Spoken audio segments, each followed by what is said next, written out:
Hey everyone, welcome. Again, my name is Marilyn Shannon and this is SkyWire, and we are all about listening. The show takes listening, we're on a listening journey. We take listening each week and we apply it to different aspects of our lives. Sometimes it's a word, sometimes it's a feeling, sometimes it's the energy, sometimes it's we don't always know. It's a message. And we take listening and we expand it. And we figure out what does listening tell us about whatever our focus is.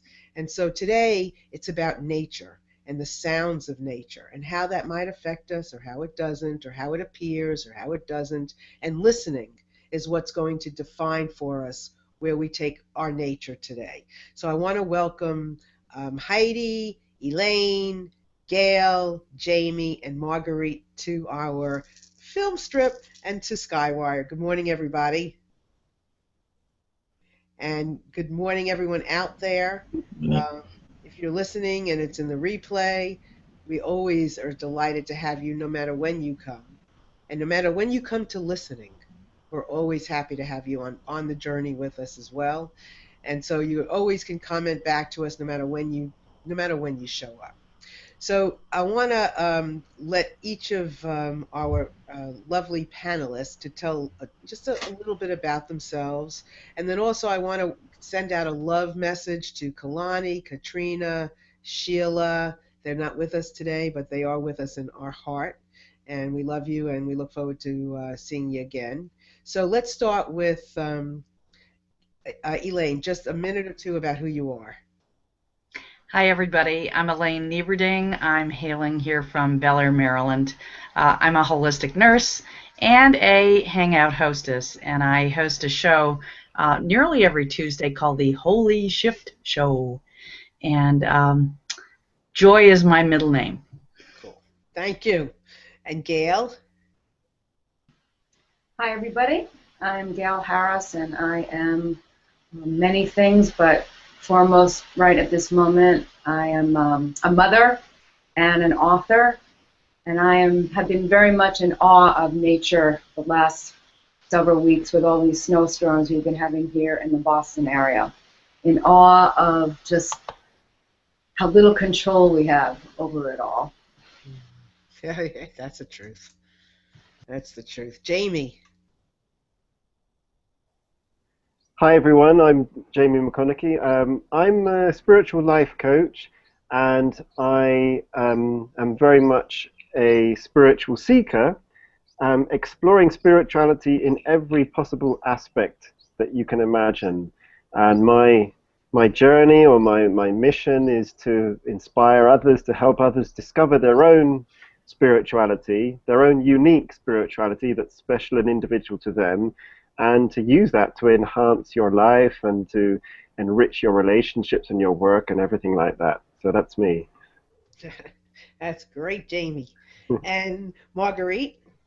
And I am an intuitive life and business mentor, and I help women who are very overwhelmed and to actually restore their own creative source inside. And yeah, so I want to say, first of all, hearts to everyone for Valentine's Day. Cool. Cool, thank you. And Heidi? Yeah, I am Heidi, and I'm a lot of things. I'm a singer, and something like that, and a voice teacher, and a voice coach, voice therapist. Get voices out, It's your inside voice, this one, and also your voice in the world. And for that, I'm a hangout host together with Margarita. We do the Connection show, which is immediately before this show. And together with my husband, Mark, I'm doing the Wisdom Factory show, and I really enjoy that. And actually, I'm also a life coach and transformation and everything, relationship coach, and so many things. I would take the whole show to tell you who I am, and maybe I'm not that, and even more, or something else. I don't know. That's honest. And me too. I'm a lot of things, but the thing that I do the most is helping people find their way to themselves. And through listening, through all the work that I do as a coach, business life coach, and secretary of my show, all of those things, it's about finding our way to ourselves. So we're going to get on with the show today, and we're going to start with Margarita, and she's going to start us off today on this conversation about the rhythm of nature. Take it away, honey. Wow. Wow. I am so honored. And when I think of nature, I live here on the countryside. So right now, in this time and all through the few months where winter is, there is so many sounds to listen to. And when I tune in with the wind that blows through this house, it's like I am on the sea. And then when it's still, it's so quiet, you can hear a pine needle fall down on the ground. And of course, in the summer, there is all these birds twittering, and it's like being in a factory with machinery sometimes. And then all of a sudden, in the evening, there is that quiet moment. So when we tune into nature and listening to the rhythms, the season that is going on, then we can align with that and feel connected. And when we feel connected and listening, then we are in the present moment. And in that moment is when we actually can make a difference for ourselves and other people. Beautiful. Thank you. Our connection certainly, the listening connects us. I mean, it's like a heartbeat. I don't know. When I feel a drum, I go with the drum. I mean, it just kind of resonates, right? So it's so wonderful to open up our listening as part of, not part, but the way of seeing the world and everything around us. And the beauty. Can you imagine? Oh, my goodness. What there lies ahead of us in front of our eyes. It's beautiful. Thank you. Jamie? Yeah, and Jamie showed us where he was, and he is in a beautiful spot, right?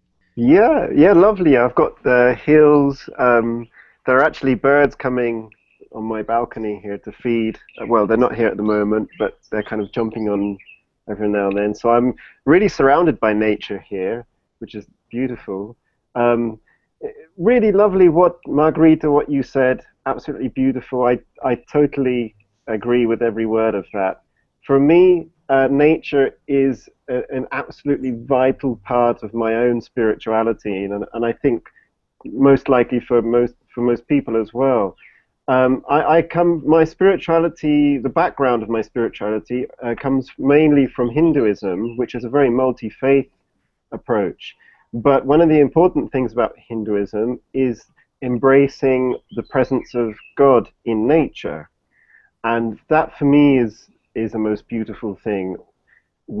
During my time in the monastery, one of the temples that we would worship at was an outdoor temple to the Hindu deity Lord Vishnu. So I'm not going to get too much into the terminology here, but Lord Vishnu in the Hindu tradition represents the whole of creation, like the manifested creation of the elements of nature, of the wind, the water, the air, the earth.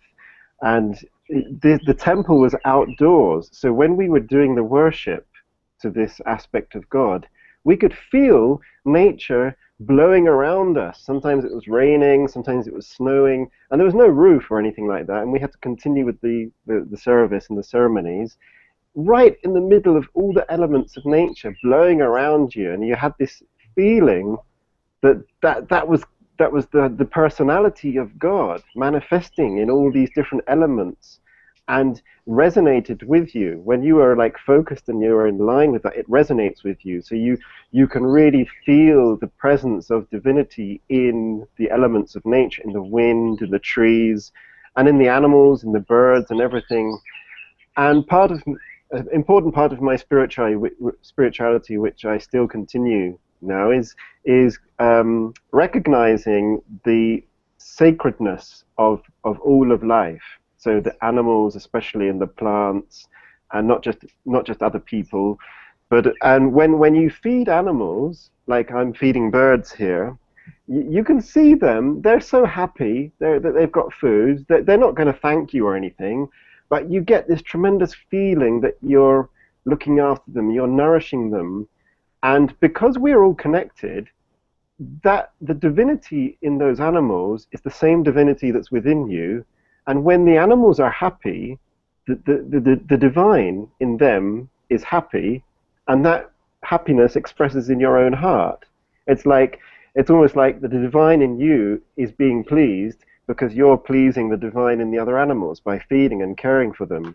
So the way that you look after nature and you care for it resonates with the underlying reality of the higher self and the divinity, or whatever you want to call it. It resonates and it's connected with you. So you feel that in you when you care for other life, when you sanctify life. It resonates within you, and that's part of my spiritual path. And I think that's very much a part, and it's a natural way for most people, a natural way to engage with their spirituality is connecting with nature. And Margarita, as you said, when you connect with nature, you're so totally in the present. When you just stop and listen, you just listen to the wind and the birds, you become so totally absorbed in nature that, you know, your worries about the future or your anxieties and stress about the past, that disappears momentarily when you're in that present moment. And that's where you really resonate and feel that your higher self and the divinity within you. So for me, nature is an absolutely vital part of a spiritual path, whatever your tradition, whatever your religion. You know, I was not much I could add to either what of the two of you, what you're saying, other than just one thing, or two things actually came to my mind. I did not know you were feeding the birds, but what I did know is that I kept hearing these tweets. Isn't that beautiful? We get to be in the sanctuary. We get to be in a canvas all the time. We get to be in a movie all the time. A reality movie, color, all the time. When we tune in, we listen through our eyes, we listen and we observe, and we get to be a part of all of this. What an amazing thing to live on this planet and be a part of all the color and all the things that are around us. So thank you both so very much for expressing it that way. We're going to get into a lot deeper part of this, and as we go forward, I know that we're going to hear from Gail and Elaine and Heidi more. And you think, it's so interesting being with all of you, because I listen to one and I think, oh my God, that's perfect. And then I listen to the next one, oh my God, that's amazing. And then the next one, there's always more to discover with each other. And so everyone that's listening, you're privy to this, because we're all together unraveling it. And so as you listen, please feel free to comment to us, because you're a part of this. We're all a part of this sanctuary. So Gail, what about you? Could I first introduce a comment by Jeremy Murphy? Yes. He says he loves the chirping birds. Do you hear them? Yes, I think we heard them all. Yes. Yeah. Lovely. Thank you. I'm glad I wasn't the only one. Thank you. Welcome, Jeremy. Love to have Jeremy join us in the film strip sometime. So, Jeremy, let me know when you are interested in coming and joining us. We'd love to have you. Elaine? Not Elaine, I'm sorry, Gail. It does seem like there isn't much more to say with what everybody has said before. It's just, yes, I agree. I agree with everything. I'll add one thing that growing up in the Northeast, we've always had cold winters, and my body doesn't do well in the cold. I get cold really easily, and I don't like it. I hate it. And I spent many years of my life complaining all the time. Oh, I hate the cold. I hate the cold. I hate winter. I hate winter. I wish I lived in California where it was 70 degrees every day, you know, blah, blah, blah. But eventually I really came to realize how the change of seasons is actually such a great reminder that I'm alive, you know, it's like, and that things change, and it really just zaps me into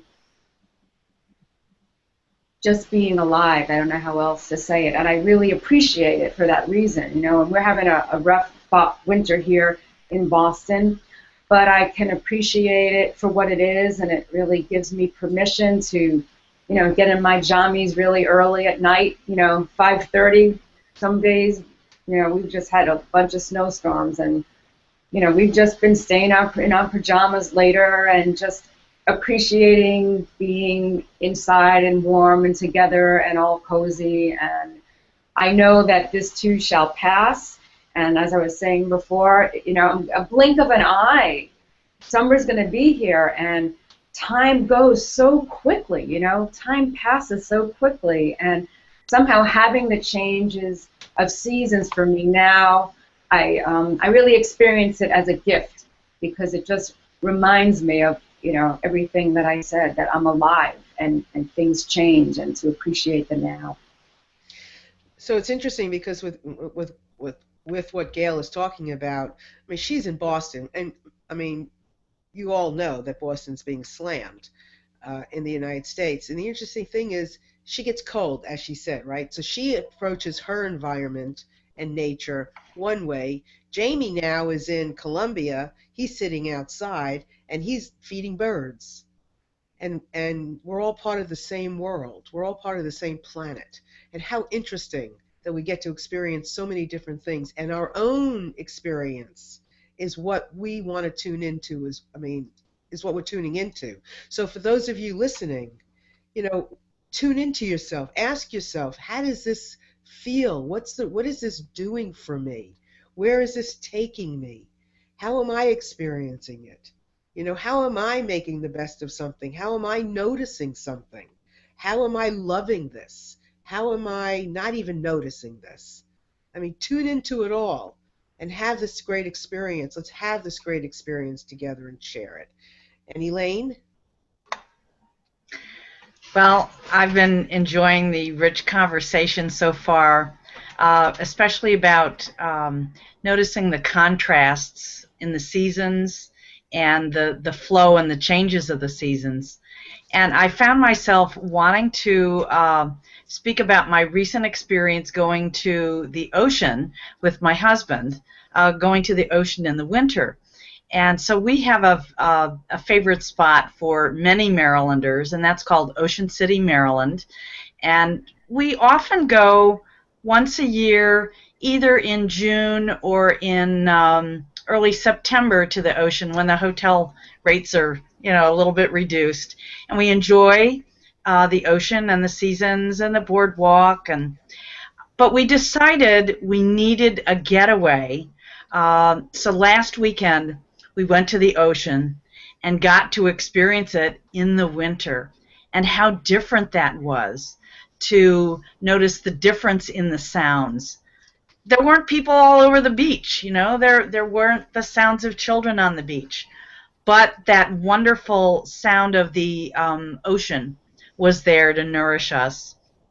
And I even remarked that when we were in our hotel room, which was an oceanfront room, you know, we could have the glass slider doors closed. We could still hear the ocean, you know, crashing, and was really enjoying the richness of that. And that also made me think about water, the movement of water in both you know, places it's flowing or in oceans, but also in precipitation. And that really affects our different experience of nature, whether it's raining. And so I really am appreciating the water element in our lives and how that both nourishes us visually and those sounds. That's lovely. Thank you. Yeah, gave me a lot of visuals. I love that. Thank you. Heidi? Immediately go with the water, but Elaine suggested, you know, there is between here and Rome, there is a place, very hidden place, and there is a waterfall. And in times when I still went there several times a week and I was stressed, I went there and just stood on the railing and listened to the waterfall. There was not much to see because often in summer the vegetation is sort of hiding it. By the way, I've posted yesterday a photo of it in my photos. You can see it there. But it was to listen to this water. It always calmed me down. I mean, I agree with Jamie that at the end it's a spiritual experience, but it is also quite a, how to say, everyday mundane experience to listen to these sounds and to just becoming calmer and calmer and calmer, and all these struggles and concerns which you had before, they sort of disappear, you know. Hmm. This is one thing with the water. I love to be with the water. When we were in Ischia last month, we had also a window in a hotel directly to the sea, and I love to sleep with this coming and going of the water. It's really, really, really nice. I have something like that here in front of our bedroom, but it's a palm tree, and when the old leaves shiver, it sounds like rain. And sometimes I ask myself, does it rain when I wake up? And then it's the leaves. It's you know, as my life goes on very much with listening, everything I'm listening to, and I notice it when we are going together with Mark, he is living in a different world than I do, because I perceive things which he doesn't, and he perceives completely other things which I don't. And for me, the main thing is, yeah, is listening, looking, watching too, but more, you know, I can stay there with eyes closed and just listen. And yeah. Um, To nature, especially because I am surrounded of nature. Sometimes in the morning when the sparrows make a huge noise in summer, you know, then I want to sleep. And sometimes I say, oh, they could be a little bit more quiet. And by the way, in summer we have the whole night, we have to listen to the cicala. I don't know what the name is. The cicalas, you say? Cicadas. Okay. So these little animals, no, with their wings make this noise, and it's the whole night, and sometimes more further, and then it comes back, and they can be loud, really loud. So complete silence, I think it's really very rare here.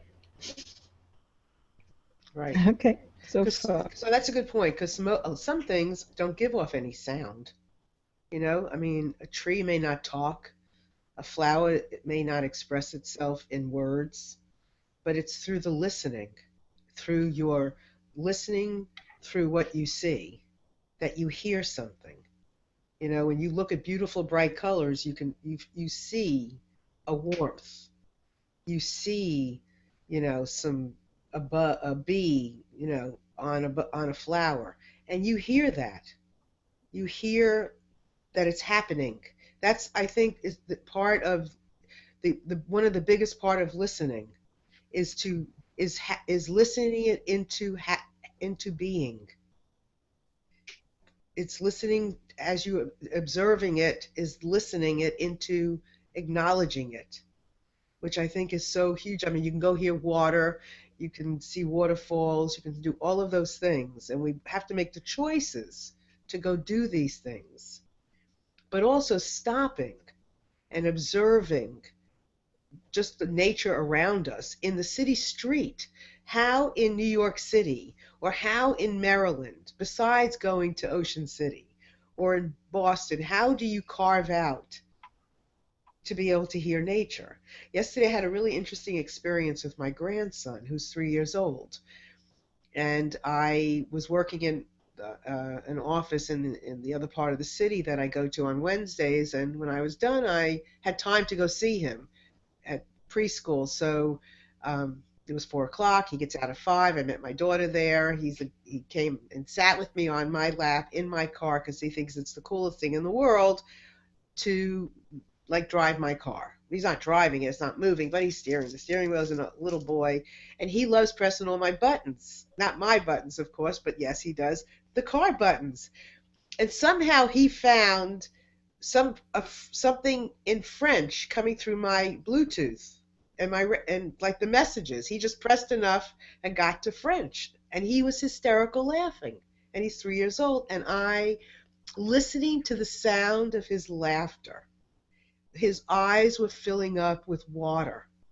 He was like almost in tears, laughing so hard that he found something on my car. And I'm like, how did you find French? And he doesn't even know what French is. It was so funny. That just listening to him and that part of nature was so beautiful to me that I just couldn't even, I was laughing hysterically. We were laughing, and it was just a joy. That's listening to nature. Marguerite? Well, everybody, like Jamie's birds, Elaine's background picture, and the flowers, and then Heidi's the water. It reminds me some time ago, because this is brutal winter here. We had -23, and it's going to be, right now it's 10 degrees minus. And so we don't have that luscious nature outside right now. But I remember a time when I stood in Hawaii in a waterfall. It's like a pond. And so our guide took us there, and nobody else wanted to go in the pond. And I said, I'm in, I'm diving in. So the guide and I, we were swimming in this little pond, and it was like a waterfall. It was a waterfall that was really high, maybe 20 meters or so up, and then it formed a pool right there. And beside there was growing pomegranate or passion fruit, whatever, that had fallen in the water. And I can be near that waterfall, that sound. And then the guy gave me some of these fruits to eat. So I was sitting there swimming and then eating that passion fruit, and it was like so delicious. I was thinking, this is paradise. And then I was thinking of the other people who stood there and watched us and didn't dare to go in. And so that's also a message here, right? So if we can take part of experience and hearing and listening and being in that element and actually participate rather than to look at things like we watch a movie.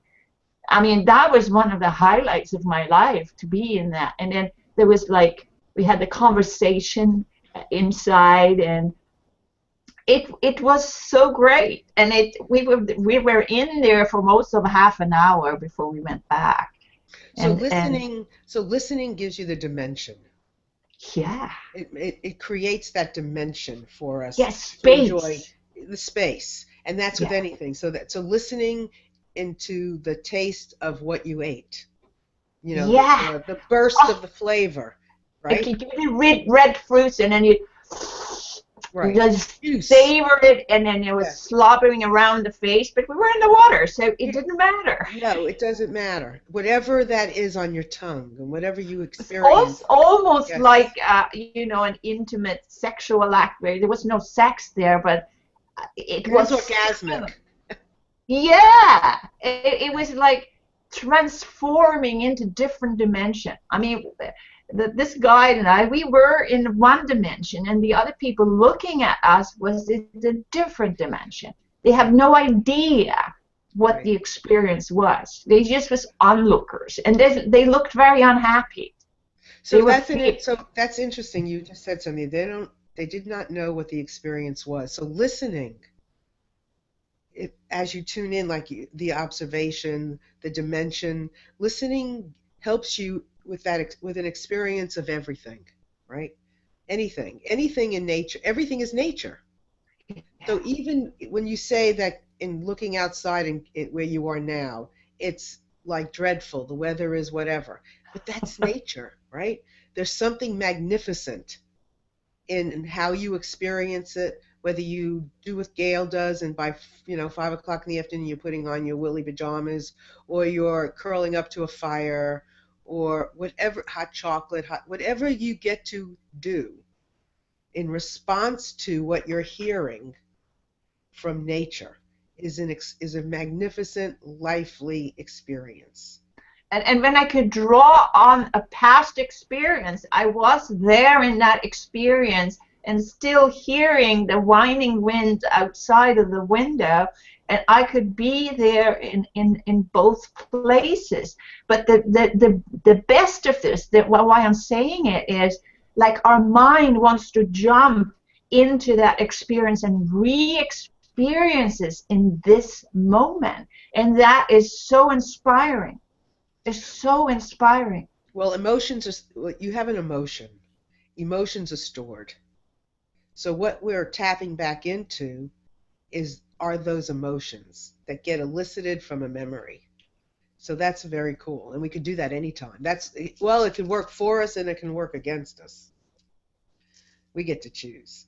So that was we have to tune in with the positive stuff and choose that, like Heidi said before. Like, we have to choose it. Right. And so we could do these choices. Yes. Turn on that channel. And that's what we're all talking about today, is how you tune in, how you turn on that channel and create that visual, that experience with whatever. So Jamie, go ahead. I know I see something coming from you. Gosh, yeah. Well, so much. There's so much coming up in this conversation. It's incredible, absolutely fantastic. Yeah, Marguerite has opened up some wonderful things. Mercury is direct. What can we do? You know. Yeah, I would love to just briefly comment on everything that everybody's just said. I mean, Heidi, you were talking about listening to water, and I connect that also with Marilyn, what you were saying about how can you connect with nature in the city. Listening, the sound of water is so therapeutic, isn't it? When you just stop and listen to it, it's so relaxing, so therapeutic. And in the city, I suppose it depends, but there are often fountains in cities. I don't know how often, but that's one way in the middle of the city of just connecting with nature. If there's a fountain somewhere, you can just stop or sit and just listen to the sound of that fountain, and it will drown out the sound of the traffic and everything. And in that moment, you can connect with nature in a very therapeutic way. And I want to just comment on Elaine. You were talking about being by the ocean during the winter, and I totally know. I've been there as well. I mean, that is such a fantastic experience to be by the ocean or on the beach in the middle of winter, when it's stormy. The wind is whipping up these huge crashing waves, and there's very few people on the beach. It's a beautiful experience, a really fantastic way to connect with nature, a different way to see the sea as well, to see that energy of God manifesting like that. And Gail, I wanted to comment on what you were talking about earlier about the seasons, because I think that the seasons of nature is very important for our own individual sort of energy rhythms. It's like when you're living in a country that has very marked seasons, spring, winter, summer, and so on, the energy of those seasons really kind of resonates in us as individuals as well. So I think it's very important to kind of tune into the energy of the season in order to kind of live a bit more harmoniously, to go with the flow, like we were talking about going with the flow in the last episode. So like, in the winter, the energy is kind of withdrawn, isn't it? It's withdrawn into the earth. The sap in the trees is down.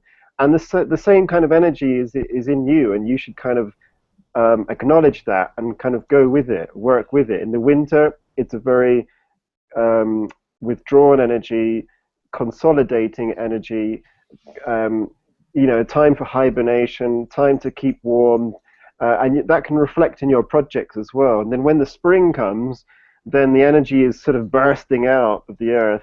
And it's the same thing in you as an individual. If you connect with the rhythm of the earth, you can go with that flow. Your whole emotions, your mind, your projects, and everything can kind of burst into that harmonious flow. And the same with the other seasons, the summer, the autumn. So when you connect with the rhythms of the earth, you're really going in the flow with the earth and with that harmonious vibration. And then I also wanted to comment on something that you were saying, Marilyn, which I thought was fantastic, about how you can listen to nature by using your visual senses, not just your auditory senses.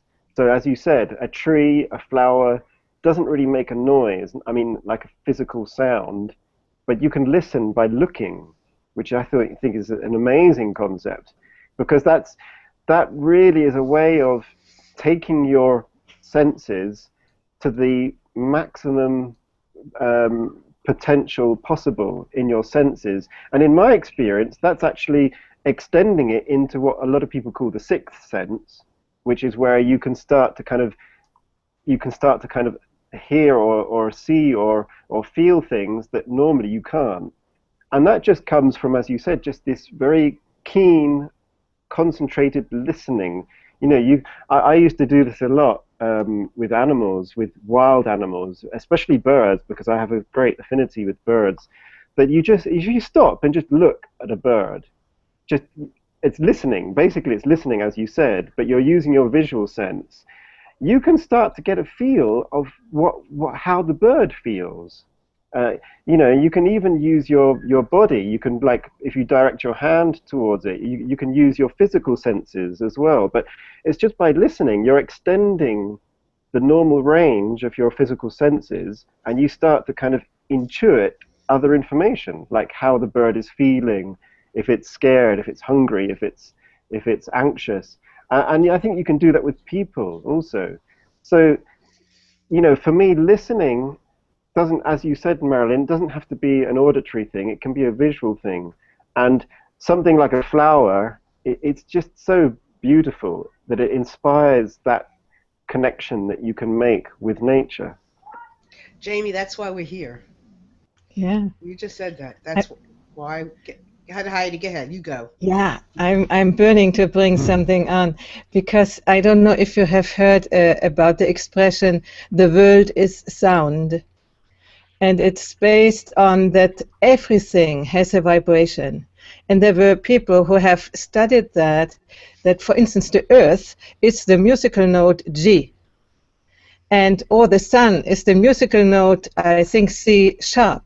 And when you do the octavation process, you arrive in, that you find out that orange, for instance, is the same vibration only in octaves as the sun is, and then this explains why you can listen to a flower.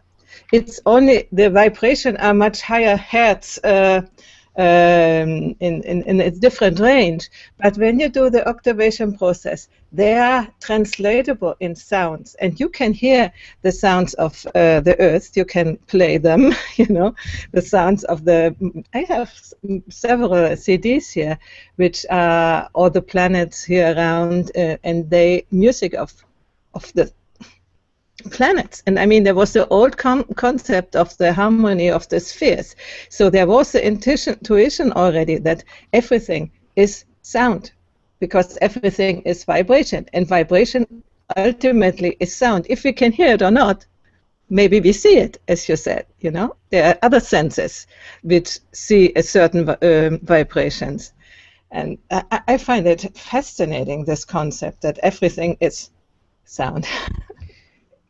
Yeah, I do too, and that's why I'm on this journey, because I wanna get to those levels where I can, I can feel my way to hear it, I can see my way to hear it, I can touch my way to hear it, I can taste my way to hear it, whatever it is, I get to listen to and then that helps me interpret what it is. right?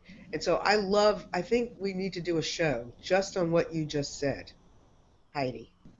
I don't, I can prepare that a little yeah, bit yeah, because yeah. there was a German person who bring it out in the 80s, I think, and he was studying harmonic chanting and all these ranges of vibrations, and it was fascinating when I first saw it, and I went around to everybody and told them for a while. Yeah, I think that's exactly because that's why we're doing this. So we can Mhm. get to that level. So we can, and I don't know what I just said. I don't know if there is getting to that level. I don't know if you just touch upon that level once in a blue moon. I don't know, but I do know that that listening to what we hear, what we taste, all of those things is the detail of where I'm and why I want to do this show. So thank you for bringing it up and saying it that way. Gail, did you have something? Gail's There's waving so at me. many, I mean, there's just so many things to comment on. I don't even know where to begin, but I will say just in terms of the way that you're using the word listening, Marilyn, we have you're saying that all the other senses can lead us to the listening, or you may not have said it in exactly that way, but I'm thinking about my co-author from Finding Zoe, Brandy, who is deaf. And so she can't listen maybe in the way that she can't really hear the sounds in terms of the vibrations the way that Heidi might have expressed that before, but her visual acuity is keener because that's what happens with deaf people. They end up being able to see things more clearly and more sharply and more in focus than we do, than people that are hearing. And even with the language of ASL, when you listen to a deaf person speak, the way that they speak, and I describe this in the book a little bit, is when they describe something, everything is placed. It has a place in the room, and they describe how things are related next to each other. It's all a visual description.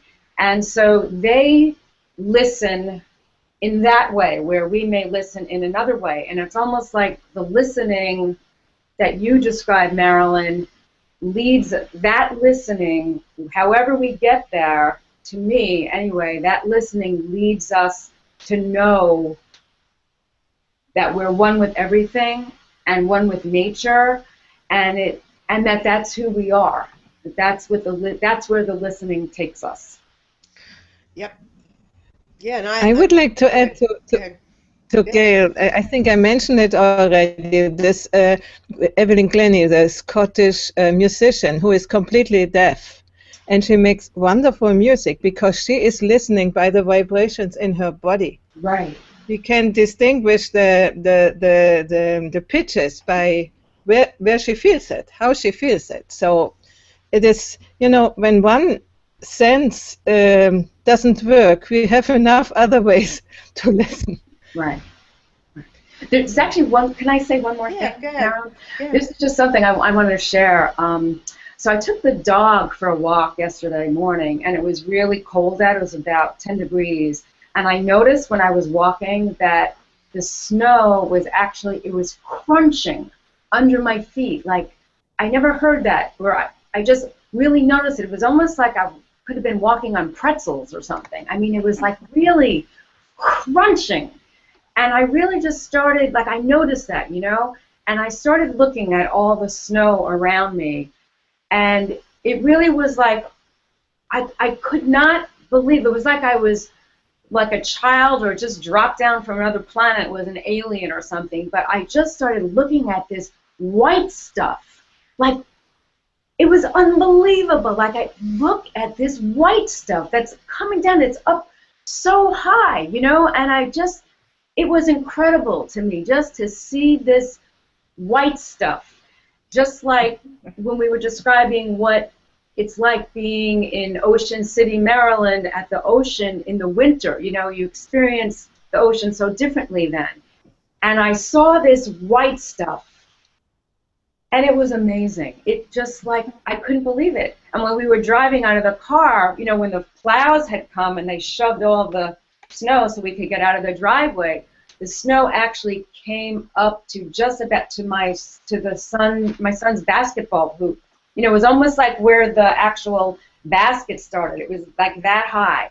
And I said to my son, I said, look at that. Look where the snow is right now, because when summer comes, it's going to all be gone. It's going to be this faded memory. We're not going to believe it. And I'm going to say to you, do you remember when the snow actually was almost up to that basketball hoop? You know, it just, the whole thing was so incredible.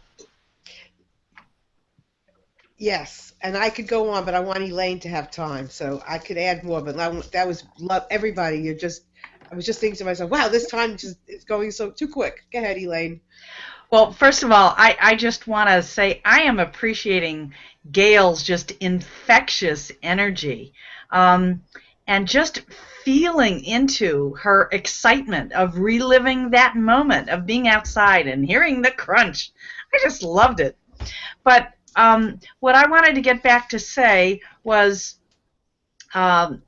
this show, talking about listening, is ultimately about us making that intent and abiding with the decision to get back to our most natural state of, let's say, peace and balance on the inside. And I know it's probably been said before, but you know, if you rearrange the word listen, it's silent. And I'm now going to weave this back into this picture, which Margarita has referenced in back of me. Oddly, I thought our show's topic this week was going to be talking about art. And so did I. I got confused. Right. You know, I was supposed to be confused, I guess. Go ahead. Well, no, but it's always perfect, Marilyn. We really know that, you know. But anyway, so I pulled this canvas printout, which is a photograph that I took at Longwood Gardens, I don't know, 7 or 8 years ago. And I put the photograph into one of these programs where I could change the texture of it a little bit, and then I made it into a canvas print. But the words that I added to it are at the bottom: intention, attention, no tension. You know, I see myself one way or another as a teacher of peace, you know, getting back to peace. And, you know, I teach it because I struggle with it. I'm wanting to learn it. But if we want to listen more deeply for the perfection that's happening all the time and the holiness that is really here for us to experience in everything and in this natural order, we just have to consistently set that intention and then pay attention and open ourselves up to the experience of peace and no tension. And indeed, it is nature that gifts us with that remembrance and that connection so wonderfully. You know, Elaine, thank you so much. You said some really great things, and you all have today. And the thing about nature and the thing about listening is it doesn't cost anything. You don't have to go anywhere. You don't have to do anything. I mean, how amazing is that? We don't have to try. We just have to be. That's it.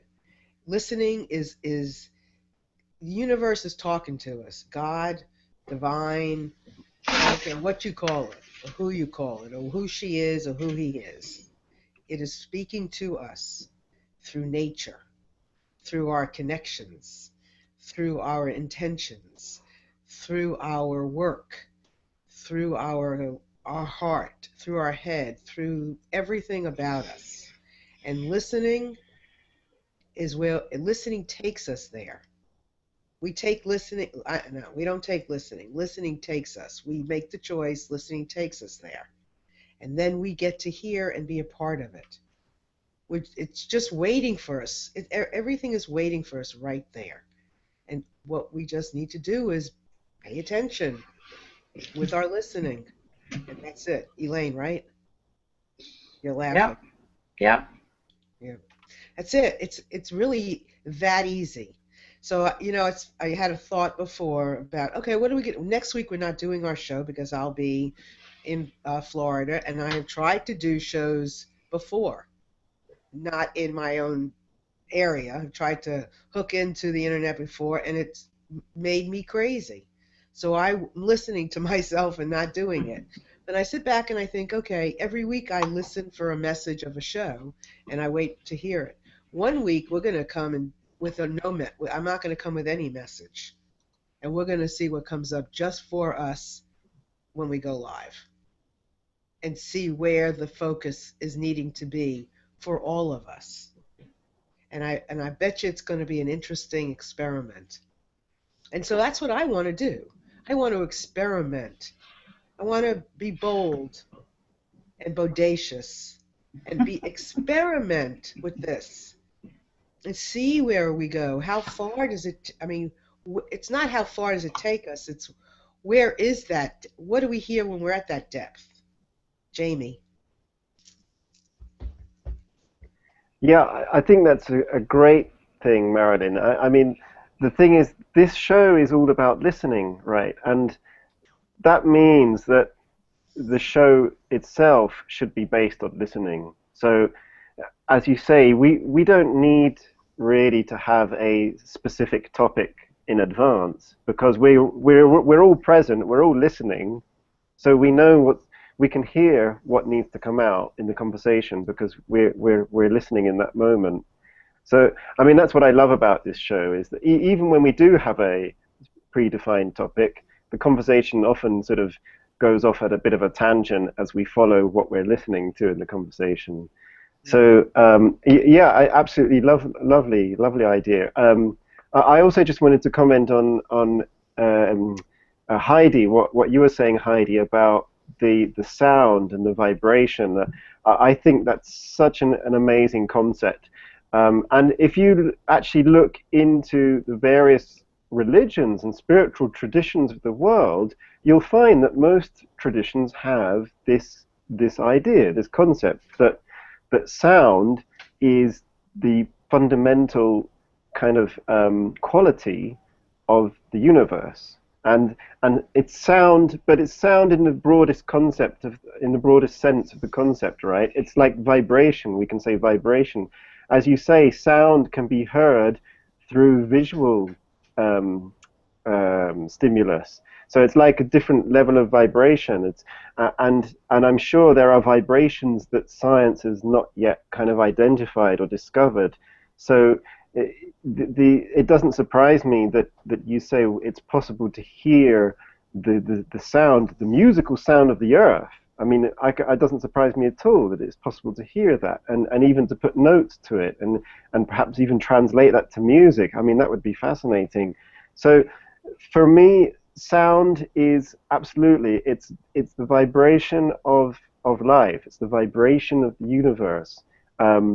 Nature is such a clear way of seeing that sound, isn't it? I mean, nature is just this kind of, it's this pure, unimpeded expression of divine creation, isn't it? And so nature is a really fantastic way to hear that vibration and to get in touch with it.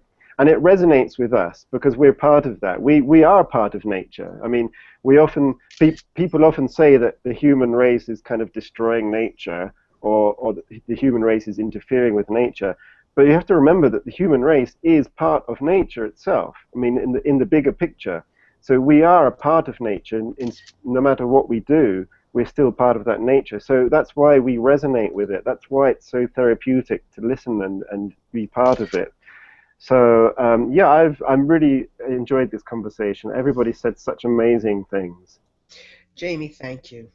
And I'm sitting here and I'm thinking, as we have listened to each other and everything that we're doing, we come to how interesting is it that we come to the same place?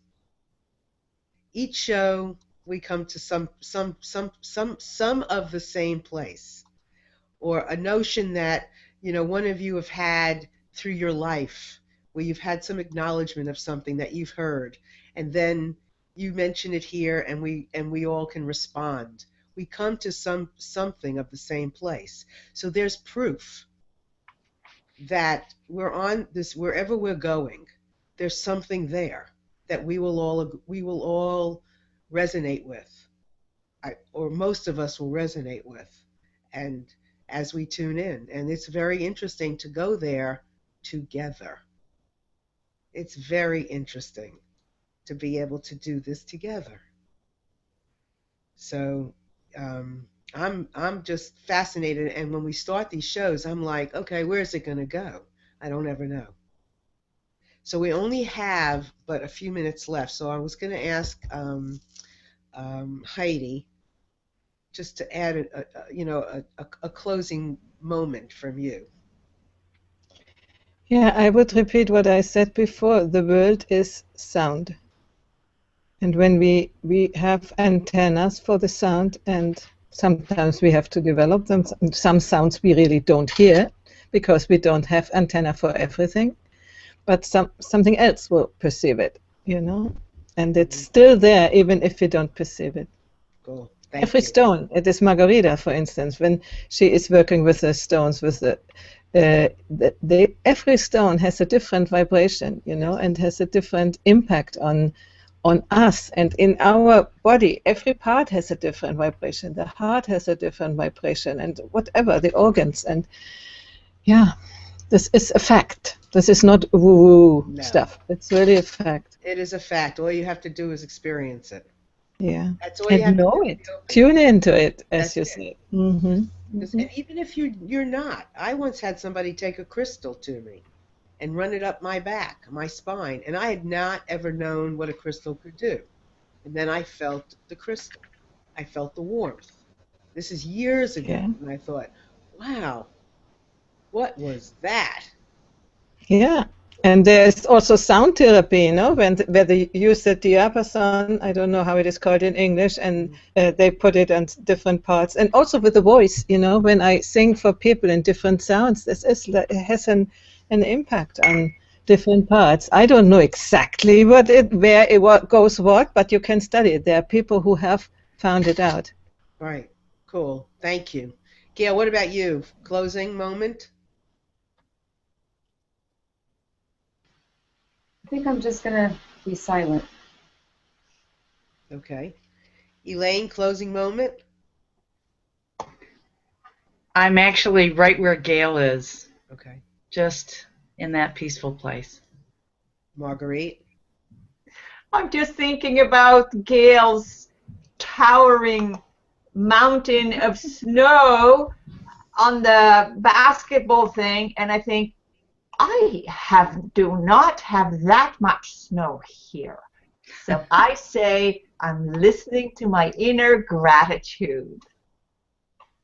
Cool. And I would say that it's so interesting because I'm sitting here and I'm thinking, why have I, it's so interesting how I've gotten to this place of, okay, so the next show, we're just gonna listen, right? We're gonna come together and just say, okay, what have you heard? Or whatever comes out. I have no idea. And I'm like, it's only taken 5-6 months to hear that. But isn't it, but it's been a journey of listening. And wherever that takes us next, who knows? It doesn't really matter. What matters is that's what we're hearing right now, and we trust it. And we trust each other.